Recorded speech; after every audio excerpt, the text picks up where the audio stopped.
मुख्यमंत्री योगी आदित्यनाथ ने दीपावली के अवसर पर राज्य कर्मचारियों को बड़ा उपहार देते हुए वित्तीय वर्ष 2024-25 के लिए बोनस देने का फैसला लिया है। मुख्यमंत्री ने कहा है कि ये निर्णय कर्मचारियों के परिश्रम और निष्ठा के प्रति राज्य सरकार की सराहना का प्रतीक है।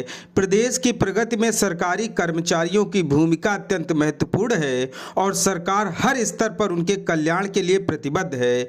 मुख्यमंत्री योगी आदित्यनाथ के निर्देश पर वित्त विभाग द्वारा जारी आदेश के अनुसार प्रत्येक पात्र कर्मचारी को 6,908 रुपये बोनस के रूप में दिया जाएगा। मुख्यमंत्री योगी आदित्यनाथ ने कहा है कि उत्तर प्रदेश सरकार के सर्वोच्च प्राथमिकताओं में कृषि क्षेत्र को आत्मनिर्भर, टिकाऊ और डिजिटल रूप में सशक्त बनाने के लिए शामिल है।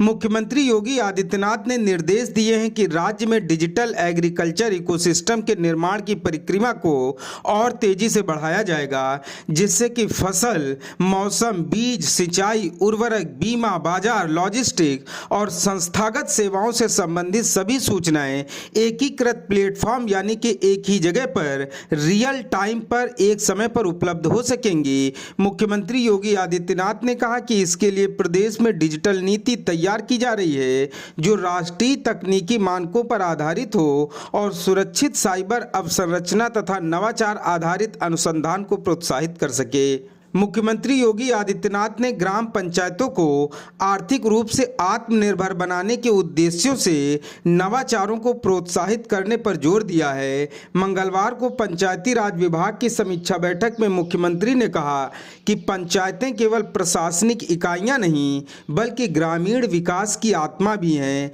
इन इकाइयों को आत्मनिर्भर बनाने के लिए पारदर्शिता, तकनीकी और स्थानीय संसाधनों के बेहतर उपयोग पर विशेष ध्यान दिया जाना चाहिए। सीएम योगी ने कहा कि विकास प्राधिकरणों के साथ साथ जिला पंचायतों के अधीन क्षेत्रों में भवन मानचित्र स्वीकृति के लिए जिला पंचायतों के पास दक्ष मानव संसाधन की उपलब्धता जरूर होनी चाहिए।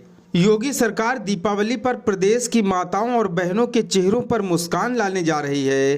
प्रदेश सरकार ने मुख्यमंत्री उज्ज्वला योजना के तहत आर्थिक रूप से कमजोर वर्गों और वंचित परिवारों को राहत देने के लिए 2 निःशुल्क एलपीजी सिलेंडर रिफिल देने का निर्णय लिया है। मुख्यमंत्री योगी आदित्यनाथ बुधवार को लोक भवन सभागार में इस योजना का शुभारंभ करेंगे और पात्र महिलाओं को मुफ्त सिलेंडर रिफिल का उपहार सौंपेंगे। यह कदम राज्य सरकार की उस प्रतिबद्धता को दर्शाता है जिसके तहत गरीबों, महिलाओं और ग्रामीण परिवारों को स्वच्छ ईंधन और आर्थिक रूप से उन्हें संबल देने की दिशा में लगातार सरकार की तरफ से काम किया जा रहा है। आजम खान ने योगी सरकार द्वारा दी गई वायु श्रेणी की सुरक्षा को आर्थिक तंगी के चलते लेने से इनकार कर दिया है। इस बारे में आजम खान के बेटे अब्दुल्ला आजम ने बताया है कि हम सुरक्षा कर्मियों का खर्च नहीं उठा पाएंगे। समाजवादी पार्टी के वरिष्ठ नेता आजम खान खर्च उठा पाने में असमर्थता जाहिर करते हुए यूपी सरकार द्वारा उन्हें प्रदान की गई वायु श्रेणी की सुरक्षा लेने से इनकार कर दिया है।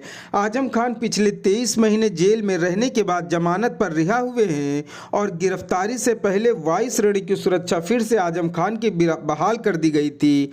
वायु श्रेणी की सुरक्षा में निजी सुरक्षा अधिकारी सहित लगभग 8 पुलिसकर्मी शामिल होते हैं। समाजवादी पार्टी ने विधान परिषद की आगरा अलीगढ़ शिक्षक सीट पर डॉक्टर प्रकाश चंद्र गुप्ता और मेरठ गाजियाबाद शिक्षक सीट पर नितिन कुमार तोमर को उतारने की घोषणा की है। बुद्धिजीवियों के इस चुनाव में सपा का फोकस अगड़ा पिछड़ा समीकरण साधने पर है। अब तक ठाकुर, कायस्थ व बनिया जात के नेताओं पर दांव लगाया जा चुका है। विधान परिषद के 5 स्नातक और 6 शिक्षक निर्वाचन क्षेत्रों के लिए अगले साल चुनाव होने हैं। इन सीटों पर मतदाता सूची तैयार करने का बहुत तेजी से काम चल रहा है। समाजवादी पार्टी के राष्ट्रीय अध्यक्ष अखिलेश यादव ने मंगलवार को कहा कि भाजपा सरकार तमाम फर्जी मुठभेड़ करा रही है, फिर भी कानून व्यवस्था में सुधार नहीं हो रहा है। सपा मुख्यालय से जारी एक बयान के मुताबिक विभिन्न जिलों से आए कार्यकर्ताओं और नेताओं को संबोधित करते हुए अखिलेश यादव ने योगी सरकार पर निशाना साधा। उत्तर प्रदेश के पूर्व मुख्यमंत्री अखिलेश यादव ने कहा कि कानून व्यवस्था में सुधार मुठभेड़ से नहीं होगा, बल्कि अच्छे अधिकारियों की तैनाती से होगा। अखिलेश यादव ने कहा कि उत्तर प्रदेश की भाजपा सरकार तमाम तरीके से फर्जी मुठभेड़ करा रही है, फिर भी कानून व्यवस्था में कोई बदलाव नहीं हो रहा है। अखिलेश यादव ने सवाल किया कि जब सरकार जातीय आधार पर कुछ एक जात के अधिकारियों को ही तैनात करेगी तो कानून व्यवस्था में आखिर सुधार कैसे होगा। अखिलेश यादव ने कहा कि सरकार में महिलाएं बेटियां सुरक्षित नहीं हैं। उत्तर प्रदेश में आए दिन अपराध की बड़ी वारदातें हो रही हैं। बिहार चुनाव को लेकर सभी राजनीतिक दल अपनी अपनी सत्ता काबिज करने के लिए पूरी ताकत लगा रहे हैं और इसी क्रम में सत्ताधारी दल एनडीए में सीट शेयरिंग का मामला फाइनल हो चुका है, जबकि महागठबंधन में अभी सीट शेयरिंग पर पेंच फंसा हुआ है। इसी चुनावी दंगल में अब बिहार की राजनीति में एक तीसरा मोर्चा भी मैदान में ताल ठोकने के लिए तैयार हो चुका है। पूर्व मंत्री और उत्तर प्रदेश के कद्दावर नेता स्वामी प्रसाद मौर्य और असदुद्दीन ओवैसी की पार्टी AIMIM अब बिहार के मैदान में साथ नजर आएगी। दोनों पार्टियां बिहार के चुनाव में सियासी तालमेल बैठाकर एक साथ चुनाव लड़ने को लेकर के रणनीति बना रही हैं। उत्तर प्रदेश में 2027 में होने वाले विधानसभा चुनाव से पहले पंचायत चुनाव को लेकर के सबकी नजरें टिकी हुई हैं। सत्ताधारी बीजेपी से लेकर के तमाम राजनीतिक दल पंचायत चुनाव को आगामी विधानसभा चुनाव का सेमीफाइनल मानते हुए पूरे जोर शोर से अपनी तैयारियों में जुटे हुए हैं। बीजेपी हर चुनाव की तरह पंचायत चुनाव को भी अपनी साख का चुनाव मानते हुए फूंक फूंक कर कदम रख रही है, जबकि समाजवादी पार्टी पंचायत चुनाव से पूरी तरह दूरी बनाए रखना चाहती है। अभी अंदर खाने ऐसी चर्चा आ रही है कि समाजवादी पार्टी पंचायत चुनाव में अपने सिंबल पर प्रत्याशी नहीं उतारेगी। पंचायत चुनाव में समाजवादी पार्टी पूरी तरीके से फोकस नहीं करेगी। समाजवादी पार्टी के सूत्रों से खबर पता चली है कि अखिलेश यादव का पूरा फोकस 2027 में होने वाले विधानसभा चुनाव पर है। उत्तर प्रदेश में 2027 के विधानसभा चुनाव में परचम लहराने के लिए सभी राजनीतिक दल पूरे दमखम से जुटे हुए हैं। सत्ताधारी बीजेपी जहां 2027 में 2017 जैसा चमत्कार करने की कोशिश में है, तो वहीं समाजवादी पार्टी 2012 को रिपीट करने का दावा कर रही है।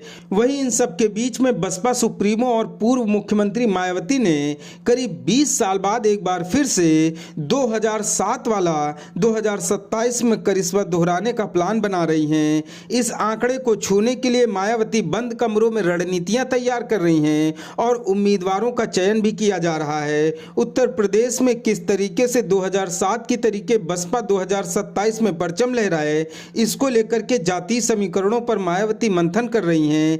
विरोधी पार्टियों पर भी मायावती की नजर है। बसपा प्रमुख मायावती ने इस बार 230 सीटों को चिन्हित किया है और इन्हीं 230 सीटों पर बहुजन समाज पार्टी पूरे दमखम के साथ अपने प्रत्याशी मैदान उतारने पर फोकस कर रही है। धन्यवाद।